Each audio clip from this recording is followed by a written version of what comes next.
Antonio Argentina Rocca is perhaps one of the most influential performers professional wrestling has ever known. Much like Carpentier, Rocca's high-flying style would influence generations of wrestlers to come. He was not only an exciting, fresh performer to the fans of his era, but he also showed that a wrestler could be very funny and still make the fans take him seriously. His opponent in our next match has been called the greatest champion of all time. Lou Thesz made his pro wrestling debut at the age of 16. He trained under many legends from the early 20th century, including the legendary Ed Strangler Lewis, George Tragos. Thesz was probably the most respected man in wrestling during his career, both in and outside of the ring. Lou Thesz was considered old school, even during the 1950s. He had learned extremely painful, potentially crippling wrestling moves that dated back to the very origins of pro wrestling. Very few were privileged with the skill and wrestling knowledge to attain his status. And to this day, Lou Thesz is treated with extra respect from wrestlers, both young and old, as the greatest wrestler of all time. You got him.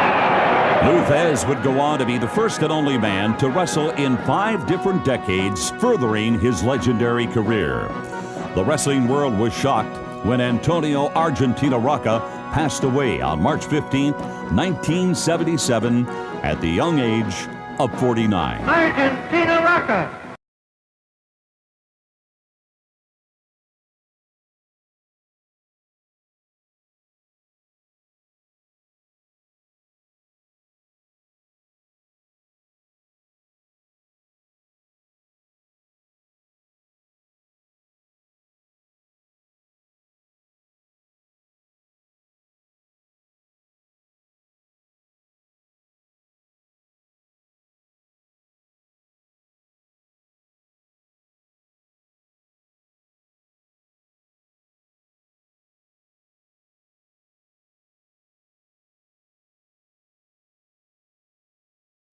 Coming up to the middle of the ring, Bockwinkel drops off with an elbow.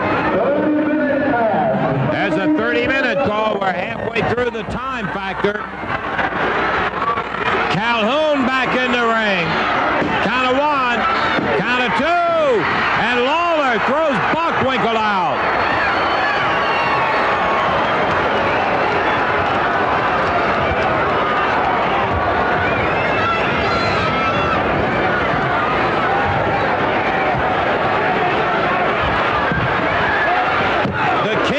Bounces the head of the champion right off that table.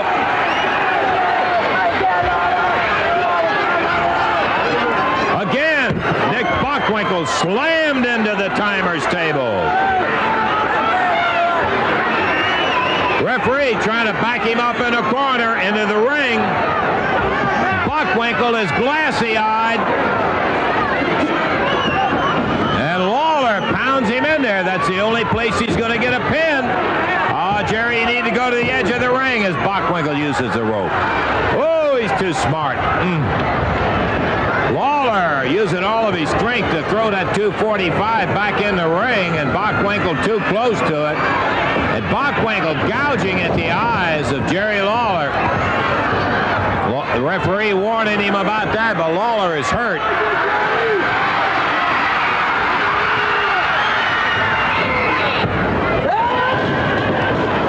Head on the top rope. He runs the eyes right down the ring. Bockwinkel hooks a right, rights and left. Slam, Lawler said. He's picking the tempo up. The champion trying to make this a do or die. And here comes Lawler. Look at him go.